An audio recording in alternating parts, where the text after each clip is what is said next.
கிறிஸ்துவுக்குள் பிரியமானவர்களே, கர்த்தரும் இரட்சகருமாய் இயேசு கிறிஸ்துவின் ஈடு இணையற்ற நாமத்தினாலே உங்கள் யாவருக்கும் என் அன்பின் வாழ்த்துக்களை இயேசு கிறிஸ்து நாமத்தினாலே தெரிவித்துக் கொள்கிறேன். தேவனருளி அப்பம் பிரேயர் மினிஸ்ட்ரி சேனல் மூலியமாக உங்களோடு சந்திப்பதில் மிகுந்த மகிழ்ச்சி அடைகிறேன். தினம்தோறும் புதிய நாளுக்காக பரிசுத்த வேதாகத்திலிருந்து ஒரு வாக்குத்தத்தங்களை தேவனுடைய நாம மகிமைக்கென்று நாம் தியானித்து புதிய நாளுக்காக நாம் ஜெபிக்கிறோம்.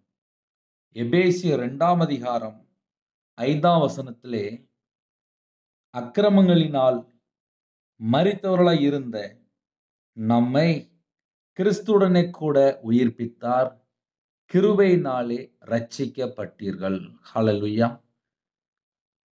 கிறிஸ்துவுக்குள் பிரியமானவர்களே, அக்கிரமங்களில் மரித்தவர்களாய் இருந்த நம்மை கிறிஸ்துவுடனே கூட உயிர்ப்பித்தார், கிருபையினாலே ரட்சிக்கப்பட்டீர்கள். கிருபையினால மட்டும்தான் நம்ம ரட்சிக்கப்பட்டு இருக்கிறோம். பாவம் செய்கிற ஆத்துமா சாகும் என்று எழுதப்பட்டிருக்கு. பாவத்தின் சம்பளம் மரணம். பாவம் செய்கிறவன் பிசாசினால் உண்டாயிருக்கிறான். பாவம் செய்யும்போது தேவனுடைய மகிமை இழந்து போகிறான். பாவம் செய்யும்போது ஆசீர்வாதத்தை இழந்து போகிறான். பாவம் செய்யும்போது சாபத்துக்குள்ளே சிக்கி கொள்கிறான். இந்த பூமியிலே ஒரு மனுஷன் வாழ்ற வாழ்க்கை தேவனுக்கு பிரியமானபடி இருக்கும்போது ஆசீர்வாதம். இயேசு கிறிஸ்து ராஜாவை நம் சொந்த இரட்சகராய் ஏற்றுக்கொள்ளும் போது நம்ம வாழ்க்கையில முதல்ல என்ன நடக்கு என்பதை அறிந்து கொள்ள முடியும். அக்கிரமங்களில் மரித்தவர்களாய் இருந்த நம்மை என்று எழுதப்பட்டிருக்கு. அக்கிரமங்களில் மரித்தவர்களாய் இருந்த நம்மை. பாவம் செய்கிற ஆத்துமா சாகும். பாவம் செய்யும்போது செத்து போன ஒரு நிலைமை. பாவத்தின் சம்பளம் மரணம். இந்த உலகத்தினுடைய பாவத்தை சுமந்து தீர்க்கிற தேவ ஆட்டுக்குட்டியாக, மனுஷகுமாரனாக, தாவீதின் குமாரனாக, தேவகுமாரனாக இயேசு கிறிஸ்து மேசியாக வெளிப்பட்டார். நமக்காக ஜீவனை தந்து நம்முடைய பாவங்களுக்காக மரித்து வேத வாக்கியங்களின்படி 3ஆம் நாள் உயிரோடு எழுந்தார்.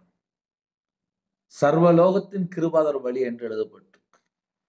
பிதாவுடைய வலது பரிசத்திலே பரிந்து பேசிக் கொண்டிருக்கிறார். நமக்காக வேண்டுதல் செய்கிறவரும் அவரே என்று எழுதப்பட்டிருக்கு. இன்னைக்குள்ள செய்தி என்ன அப்படின்னா, அக்கிரமங்களில் மரித்தவர்களாய் இருந்த நம்மை. அப்ப நம்ம எதுல செத்து போன நிலைமையில இருந்தோம் அப்படின்னு சொல்லி பார்க்கும்போது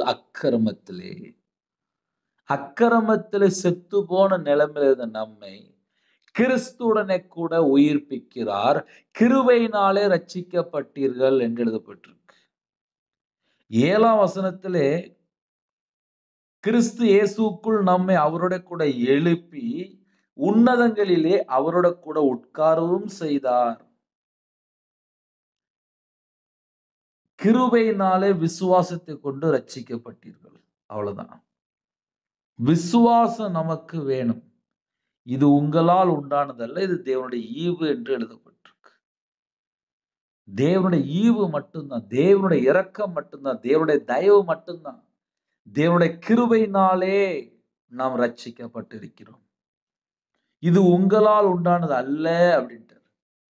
அதனால யாரெல்லாம் புதிய நாளுக்காக நீங்க வாக்குத்தத்தம் கேட்கிறீங்களோ, ஆவிக்குரிய வாழ்க்கையில ஒரு மனுஷன் உயிரோட இருக்கிறாங்கள, அதுதான் கிருபை.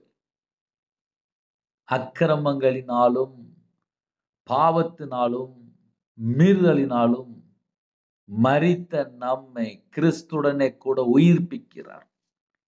கிறிஸ்துடனே கூட உயிர்ப்பிக்கிறார். நம்ம வாழ்க்கை ஒரு வெளிச்சமுள்ள ஒரு வாழ்க்கையா இருக்கணும். கிறிஸ்துவுக்குள் ஜெனிப்பிக்கப்பட்ட ஒரு வாழ்க்கையா இருக்கணும். ஆவிக்குரிய வாழ்க்கையிலே நம்ம எப்படி இருக்கிறோம் என்பதை சற்று ஆராய்ந்து பார்க்கணும். ஒரு மனுஷனுடைய வாழ்க்கையிலே பாவம் தொடரக்கூடாது. இந்த பூமியிலே நெருங்கி நிற்கிற பாவம் என்று எழுதப்பட்டிருக்கு. இந்த பக்கம் திரும்பினாலும் பாவம் இருக்கு, அந்த பக்கம் திரும்பினாலும் பாவம் இருக்கு, முன்னாடி திரும்பி பார்த்தாலும் பாவம் இருக்கு, பின்னாடி திரும்பி பார்த்தாலும் பாவம் இருக்கு. இந்த உலகத்துல 4 திசைக்கு போகும்போது எத்தனையோ காரியங்கள் இருக்கு. காலையில வீட்டை விட்டு வெளியில போறோம், நைட்டு வீட்டுக்கு வரோம்னு வச்சுக்கோங்களேன், பேசுற வார்த்தையில வீண் வார்த்தையில பாவம் வந்துடும். கண்களின் நிச்சயம் இருக்கு, மாம்சத்தின் நிச்சயம் இருக்கு, ஜீவனத்தின் பெருமை இருக்கு. நம்ம சிந்தனையில நம்ம என்ன யோசிக்கிறோம், நம்ம காதுல நம்ம என்ன கேட்கிறோம், நம்ம எந்த இடத்துல நிக்கிறோம், கர்த்தருக்கு பிரியமில்லாத இடத்துக்கு நம்ம போறோமா, இதெல்லாம் நம்ம கொஞ்சம் யோசித்து பார்க்கணும். கிருபையினாலே ரட்சிக்கப்பட்டீர்கள், இது உங்களால் உண்டானதல்ல, இது தேவனுடைய ஈவு. கிருபையினாலே விசுவாசத்தை கொண்டு ரட்சிக்கப்பட்டீர்கள். ஹல்லேலூயா. இந்த நாளுக்காக ஜெபிப்போமா? கண்களை மூடி நாம் ஜெபம் செய்வோம். கிருபை மகிமை அந்த பரிசுத்தமுள்ள நல்ல பிதாவே, உம்மை நன்றியோடு துதிக்கிறோம், ஸ்தோத்திக்கிறோம்ப்பா. புதிய நாளை காண செய்த கிருபைக்காக அப்பா உம்மை நன்றியோடு துதிக்கிறோம், ஸ்தோத்திரிக்கிறோம். கர்த்தருடைய நாமம் மட்டும் மகிமைப்படுவதாக.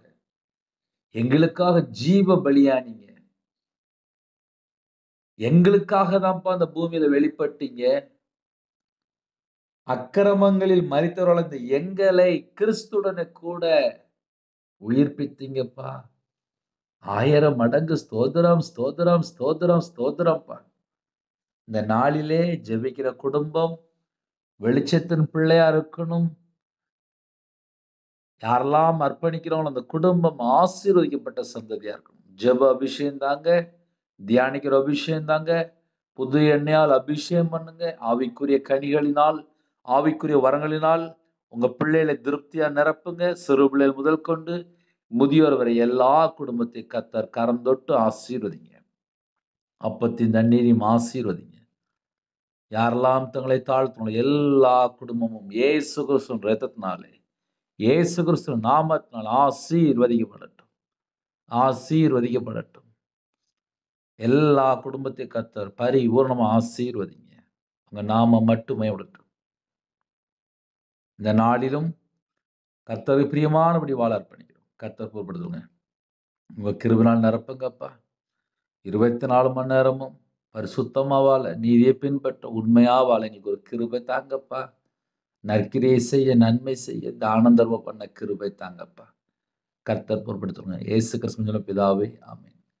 தேவனுக்கே மகிமையுண்டாவதாக.